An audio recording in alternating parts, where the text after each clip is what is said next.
Yo, dude, yo, what's up, man? Yo, listen, man. I just gotta say, I ain't got no white guilt. You know what I'm saying? Because people have to be want me to have white guilt and shit, but I don't know why. Because I ain't got no white guilt. You know what I'm saying, dude? It's just what I mean. You know what I'm saying? I'm sorry. Did I offend your sensibilities for speaking black? I mean, you're not stereotyping black people, are you? And you're not telling me how I can and can't talk because I have white skin tones, are you? Because, oh, man, that's racist. That would be racist. Ooh. There is an utter proclivity for those lacking in historical knowledge to simply believe what they are told, especially when referencing the memorandums of an agenda which is ubiquitously false and riddled with misnomer. Is that better? In other words, when you don't know your history, when you don't know where you've come from, it's real easy to believe what anybody wants to tell you. Whether it's true or not is irrelevant. You see, that doesn't make them weak and ignorant. It makes them liars. It makes you weak and ignorant. Don't be weak and ignorant. So for those of you who did see the first part of this episode in which we explore the question, was slavery ever an American institution? I shall not recap the timeline. But for those of you who did not see the first part of this episode, I shall now recap the timeline. In 1492, the Europeans discover the New World, and for the next 400 years, they come over. In 1619, the first recorded slaves are brought to the New World by the Dutch. In 1640, the Europeans sanction the international slave trade in the New World. In 1662, it was ruled that slaves born in the New World would then become slaves themselves. In the late 1600s to the early 1700s, slaves were brought over to the New World daily. It was during this time that many more rulings were made further sanctioning the slave trade in the New World. But in 1776, the signing of the Declaration of Independence, the United States declared this is no longer the New World. In 1787, the U.S. Constitution is signed, guaranteeing liberty and freedom for all people. In 1807, the Continental Congress outlaws the international slave trade forever. Throughout the 1800s, Southern Democrats continue being unconstitutional by bringing slaves into America. In 1860, Abraham Lincoln becomes the first Republican president of the United States of America, determined to end slavery. The South secedes, we go to war. And in 1865, the Civil War concludes, ending slavery once and for all. So, where should I pick up the timeline? Oh, I know. How about the very next year, in 1866, the year after the Civil War ended, when the Southern Democrats, now beaten and angry and afraid of all those free black people, all got together and they formed this shining, brilliant example of Southern hospitality and Southern humanity called the Ku Klux Klan. You see, for the Southern Democrats, this was Plan B. Unfortunately for the pesky, angry Democrats, the KKK wasn't quite as successful as they wanted it to be. They had to resort to Plan C, enter the John Crow Laws. Now, if you're a member of a minority group, especially if you're black, and you're not familiar with the John Crow Laws, well, then no wonder you hate the Republicans so much. You don't know your history, man. So, as a layman myself, let me tell you a little bit about what the John Crow Laws were. They were laws, punishable by ticketing or straight-up jail time and arrest, that made it illegal for black people to commingle with white people in all public facilities. Okay, so you want to know how ridiculous the John Crow Laws were? Let me read a couple of them to you word for word. Nursing. No person or corporation shall require any white female nurse to work in wards or rooms or hospitals, either public or private, where Negro men are placed. In other words, if you're a white nurse, you could not help a black male patient. And if you're a black male patient in a hospital full of white nurses, oh, you're screwed. Buses. All passenger stations in this state operated by any motor transportation company shall have separate waiting rooms or space and separate ticket windows for the white and colored races. That was Alabama law. Black people, you have to sit on the back of the bus. By law. Bit ridiculous, don't you think? Schools. The County Board of Education shall provide schools of two kinds. Those for white children and those for colored children.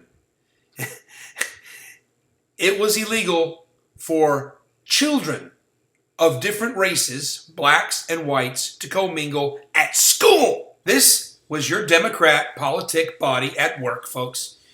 Once they lost slavery, it was all segregation. They created it, They perpetuated it. They sanctioned it. I mean, that's why people like Frederick Douglass, Harriet Tubman, George Washington Carver, great black Americans, all card-carrying members of the Republican Party. And Martin Luther King Jr., he lived his whole life by one of the greatest, most conservative ideals ever. I have a dream. Condoleezza Rice, Colin Powell, one of my personal heroes, Dr. Thomas Sowell, Ben Carson, Wilt Chamberlain, Karl Malone, The Rock, T.D. Jakes, even LL Cool J and 50 Cent are Republicans, or at least conservatives. And you know why?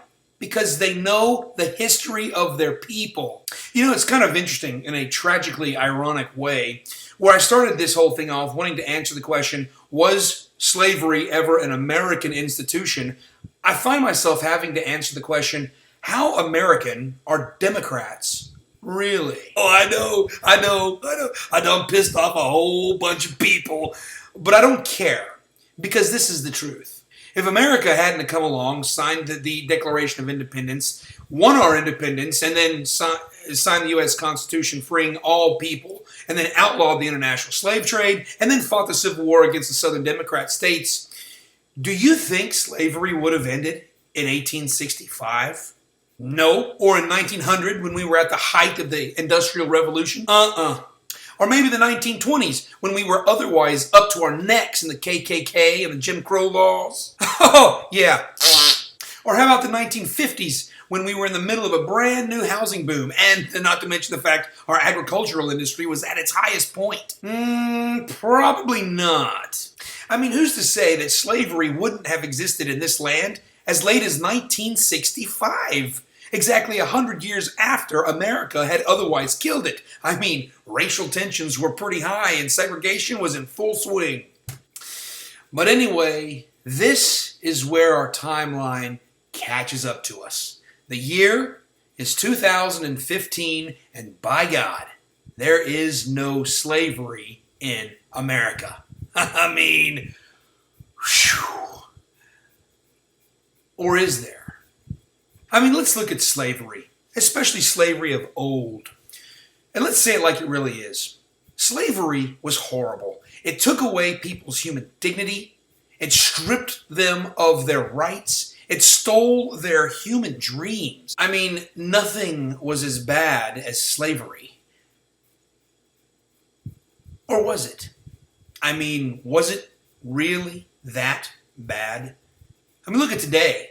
You have an entire political party that's still fighting for it. Half of all the Americans have bought into it. 70 million of them, half of whom are black, still live under it. They just don't call it slavery. And everyone's just so happy about it. Like it's all hunky-dory. Oh, yay! So, how bad could it have possibly been? I mean, if you think about it, the slaves of 150 years ago, they never had to buy their food.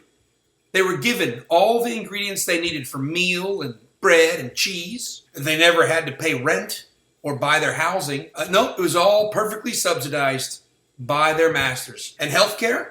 Free. Now, I don't know about the field slaves, but the house slaves, you know, the ones that cook the meals, clean the rooms, raise the babies. If one of them got sick, I guarantee you the county doctor's next visit was to the plantation.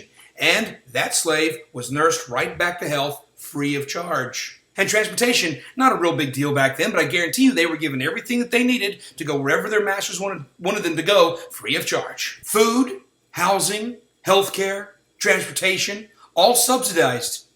Sounds familiar, doesn't it? In fact, I think I'm seeing a cycle with them crazy old Democrats. I mean, what do you think they want? To help you? You do realize you're talking about the same party that through the 19th century supported slavery, and then through the 20th century supported segregation, and now that it's the 21st century, they're just going to magically want to support the people? No. So let's take a 45-year-old person who is living under the poverty level, collecting their government subsidy checks, otherwise known as welfare, who lucks into a full-time gig making $12, $13, $14 an hour, which translates to $28,000, $30,000, $32,000 a year.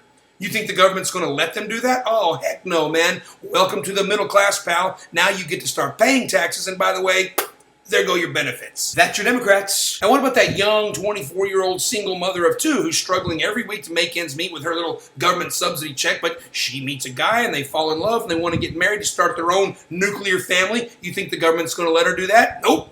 There go your benefits. That's your Democrats. And what about that young person who's been stuck in this cycle of depravity their entire lives, but wants to break it by going to trade school to hopefully earn a better lifestyle? Do you think the government's just going to let them do that? Oh, no. You have to go find funding somewhere else. And by the way, there go your benefits. And Democrats. It's like they want to kill you in the womb. They want to kill you in the job market. They don't want you going to school. They don't want you getting married. They don't want you getting better or improving. I mean, all they want you to do is sit fat and happy in prison.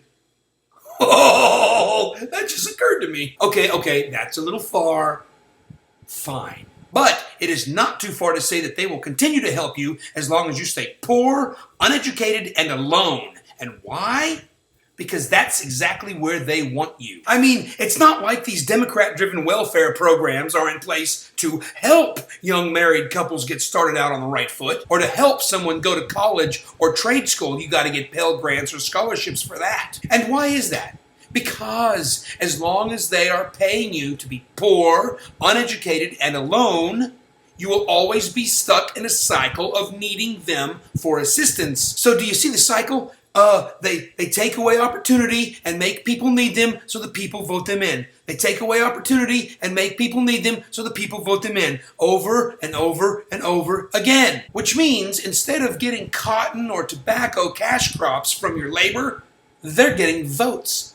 Your votes. And of course the argument from the left is, no, we're helping people get better. No, you're not. Back in 1984, there were 12 million people on welfare. Today, there's 70 million people on welfare. They're not helping people get better. They're helping people get worse. And the cycle will go on and on and on. But here's the good thing about today's slavery as opposed to slavery 150 years ago. You see, 150 years ago, it took a war to end it. But today, it only takes a choice. Because look around you. People who are self-sufficient, have a modicum of education, and who have families, and God willing, a little bit of wisdom, well, they're typically Republican. They're not Democrat. Tell me again, who's the party of the people? So, no matter what your situation is, how else are you going to look at it? What conclusions are you going to draw? What solutions will you come to?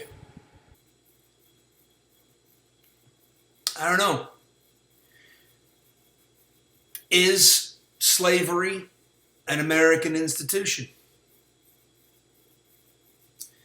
Well, I think that's up to us, to be completely honest with you.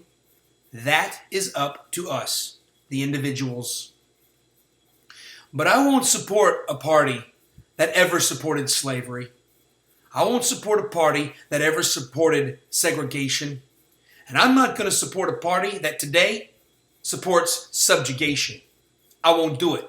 And that is why I ain't got no white guilt, baby. Yeah! Of course, I'm a layman. Peace out.